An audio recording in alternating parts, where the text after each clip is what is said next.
क्या कहूँ, एक ऐसा वाकया, खुद हम शर्मिंदा हैं कि हमारे माशरे में ये जो एक नासूर जन्म ले रहा है ना, अल्लाह करे थम सा जाए। अभी चंद ही दिन हुए कि मैं अभी ली मार्केट में जो बच्चे के लिए, इतना प्यारा बच्चा वो भी, और ये आइजल तो 18 माह की।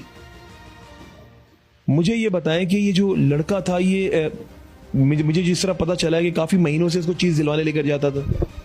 रिश्तेदार है और उसका भाई बना हुआ है उस बच्चे के, कोई बहन भाई नहीं है उसको। अच्छा। मैं अपने घर मेरी पुप्पो का नवासा है, वो मेरे घर में आता जाता था। अच्छा। तो बच्ची मेरे साथ नीचे ही गई थी, वो चीज़ दिला के वापस ऊपर लेके आ रहा था, लेकिन वो उसको अपने साथ कहीं ले गया। अच्छा। फिर वो बच्ची को 1 घंटे बाद वापस लाया। उस वक्त बच्ची मेरी बेहोश थी।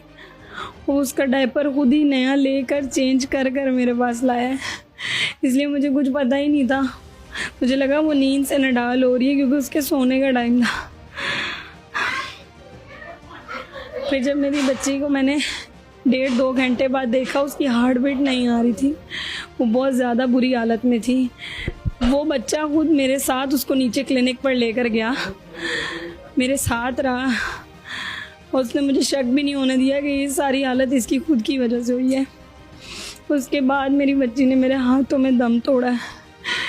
मैं पहले उसको सर सैयद हॉस्पिटल लेकर गई, उन्होंने आगे जिना रेफर कर दिया।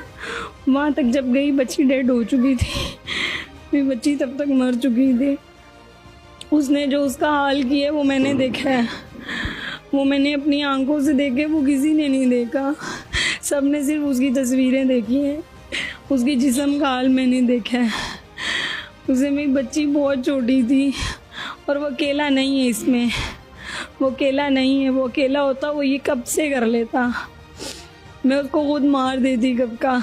लेकिन अगर उसको मार दिया तो बाकी और लोग नहीं पता चल पाएंगे, उन तक जाना है मुझे। और मैं यही रिक्वेस्ट है कि इसको बहुत लंबा नहीं करें, मेरे अंदर इतना सब्र नहीं है। वो मेरी इकलौती बच्ची थी, वो मट्टी के नीचे चली गई है। मैं जब तक उनको नहीं वहाँ देखूँगी ना, मुझे सब्र नहीं आएगा, मुझे सब्र नहीं आएगा। इसको इतना लंबा नहीं करें प्लीज़, उसको मेरे हवाले कर दें अगर किसी से कुछ नहीं हो रहा तो। वो मेरी बच्ची जब चीख चीख के मम्मा मम्मा कह रही थी ना, उन्होंने उसकी मुंह में प्लास्टिक की बोतल डाल दी थी कि वो उसकी आवाज़ ना आए।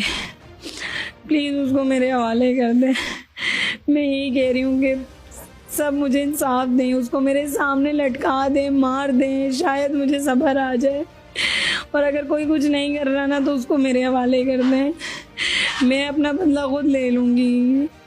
मेरी एक ही बच्ची थी, मेरे पास और कुछ भी नहीं है, मेरे पास और कुछ भी नहीं है, मेरे पास और कुछ भी नहीं था। इस माँ का ये दिखाएगा मुझे जरा।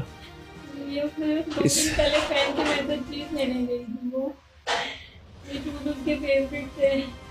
ये जूते आप मेरे हाथ में देख रहे हैं, और ये लास्ट आइजल ने पहने हुए थे। इस माँ की बेबसी का आलम आपके सामने। ये लास्ट जूते, मैं क्या किस तरह मैं ये प्रोग्राम कर रहा हूं ना, आप सोच नहीं सकते नाजरीन। बड़ा मुश्किल, बड़ा कठिन वक्त होता है ये। मंजरम की टीम, अब कैमरामैन, हम बहुत मुश्किल, ये जो टॉपिक्स होते हैं ना, बहुत मुश्किल वक्त होता है ये। अच्छा, लास्ट टाइम जब वो लेकर गया था, ये लास्ट टाइम उसने ये शूज पहने हुए थे ना? उस शाम में मेरे साथ ये शूज अच्छा। पहन के गई थी। अच्छा। मैं बाहर जा रही थी ना, तो वो जैसे ही मुझे बाय में देखती है ना, फौरन अपने शूज बेड के नीचे से ढूंढने लग जाती थी। Oh my God. वो ये शूज पहन के मेरे साथ नीचे गई थी, मैंने उसको चीज़ दिलाई, मैंने उसको घर छोड़ा। फिर मैं पिछली गली में जाने के लिए उतर रही थी ना, तो बहुत रोई कि मैंने मम्मा के साथ जाना है। तो मैं उसको